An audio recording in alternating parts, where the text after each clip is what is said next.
मित्रांनो, नवरात्रीच्या 9 दिवसात हा एकच मंत्र बोला. बाकी तुम्हाला काहीच करण्याची गरज नाही. कारण या एका मंत्रानेच देवी मातेची सेवा होईल. मित्रांनो, तुमच्या घरात घटाची स्थापना तुम्ही करणार असाल किंवा करणार नसाल, अखंड दिवा लावणार असाल किंवा लावणार नसाल, तरी तुम्ही तुमच्या देवघरासमोर बसून, तुमच्या कुलदेवी समोर बसून तुम्ही या मंत्राचा जप करायचा आहे. आणि घटाची स्थापना झाली असेल, अखंड दिवा लावला असेल, तर मग त्या घटासमोर किंवा अखंड दिव्यासमोर बसून तुम्ही या मंत्राचा जप मनोभावाने श्रद्धेने करायचा आहे. सकाळी केला तरी चालेल, संध्याकाळी केला तरी चालेल. मित्रांनो, घटस्थापना म्हणजे नवरात्रीचा पहिला दिवस 22 सप्टेंबरला आहे.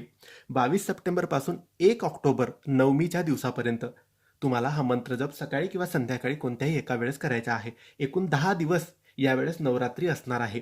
तर या 10 दिवसांमध्ये तुम्हाला रोज फक्त 21 वेळेस या मंत्राचा जप करायचा आहे. महिला पुरुष कोणीही, खास करून जर महिलांनी देवीसमोर या मंत्राचा